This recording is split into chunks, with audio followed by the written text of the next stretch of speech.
Hey everybody, welcome to getting into this game. We are going to be spawning directly on top of Crane, playing under the idea of FXO ASD. We are going to be having this blue Protoss player, this quite strong blue Protoss player, going up against DDE, who I believe is still on its GoSu. To be honest, I'm actually not 100% sure on that. I thought he went inactive for a little while, but just to make sure, I'm going to go to its GoSu.com quickly, and we're going to have this very cool PvT happening. It should be a best of 5 finals between the two, as this is honestly an incredibly cool finals to have. I believe this is the North American Zotac Cup finals. I just downloaded the replays because, well, Major decided to forfeit the finals for today, and I still want to cast, so I'm bringing you guys this because it's happy fun times and I enjoy it so. Now, DDE is a really strong player. He's done a ton of stuff. A ton of stuff in StarCraft. He's been around for such a long time, and he's incredibly powerful for him. I mean, he's even an incredibly strong Protoss and Terran player, Protoss and Zerg player also. I think he's actually reached GM as a Protoss, and we see him going for a Proxy Rax. Okay, we see him going for a Proxy Rax. I'm going to hold off on making sure he's on GoSu or not.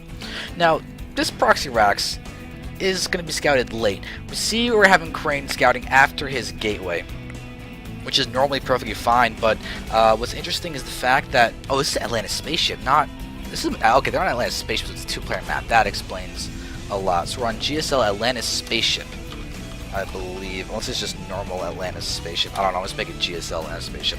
But so we have the refinery down now. Are we going to have a tech lab? I think we're going to have the tech lab and Marauders coming out. That would make the perfect sense for me. We probably should be seeing that go down pretty much instantaneously. Tech lab goes right on, and we have another Rax going too. So I think we're having a very quick 2 Rax aggression now. Look at this probe and its vision. It did see the refinery. It knows there's nothing in there, but I don't think it's seen the it has not seen the orbital command start. So there's not that unofficial confirmation that the barracks has been completed, but we do have the Marauder coming out now. Concussive Shells could be started right now if it's going to be, yep, there it is. Concussive Shells is down. Second barracks, we'll see what's going to be used to get a tech lab. We'll have double Marauders, or whether it's going to go for straight Marines. Either way, it should be quite strong. And DDE, his SCV is running around. We see the Cybernetics Core just now completed. But the Zell's going to pop out. There you have DDE retreating with his SCV trying to get out of this place safely. With this Stalker coming out, though, it is going to be chrono boosted, and it's too big to get caught in between the pylon and the Cybernetics Core and the Nexus, or in that area. I think a Zell still could, though. But there we have DDE is going for just 1 Marine at a time, 1 Marauder at a time. Concussive Shells is almost done, and once the second Marauder pops out, we should be having these guys going straight to the base, I would think. I was going to wait for that 3rd Marine, but oh, there it is. Crane's going to go ahead and scout this, and with the Concussive Shells, and this Zell will not be escaping. It should actually turn around and start attacking those SCVs, do a little bit of guaranteed damage, but he's not going to do that.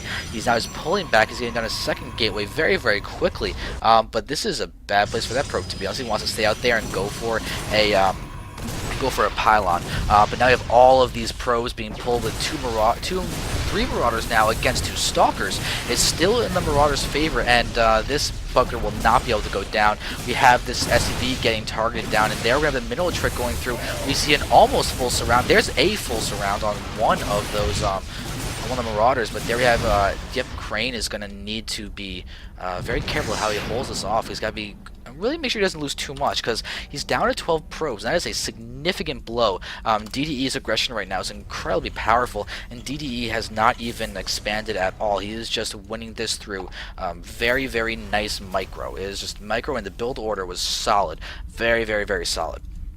And he only brought a couple SCVs. I mean, if you look at the workers killed count, both players have killed a couple SCVs/pros, but it's really the probe kill count that's incredibly significant, and the fact that Crane is right now going for a warp gate, and he'll have a sentry out. He's going to be able to force out this ramp, and he does get out, but there are still 2 units up at the top, and they're providing enough vision that, oh, DDE is having a really easy time of just taking out the Stalkers. Only 1 Stalker's left, but there is another sentry that might be enough to force DDE out of this indefinitely. There he baits out a force field, but another sentry is going to be made, so we are going to be able to see the continuous force field if Crane does do that appropriately. But the problem is this starport. This starport is going to allow for medevacs and the complete irrelevancy of the wall.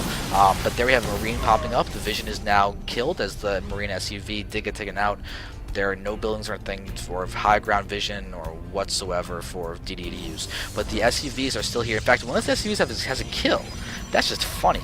But our bunker's going down, so this is really a hardcore aggression out of DDE. He'll probably just go ahead and drop a couple units into the mineral line shortly and just have maybe 2 Marauders inside his bunker to deal with any units that push out. That would be a very, very strong way to go about forcing some units away from the map. Also, or ramp. Also, what could also be done is to just use the medevacs to provide vision and then snipe those sentries. Only 1 Stalker, 4 sentries. That's not as much anti-air damage as Crane would really, really want.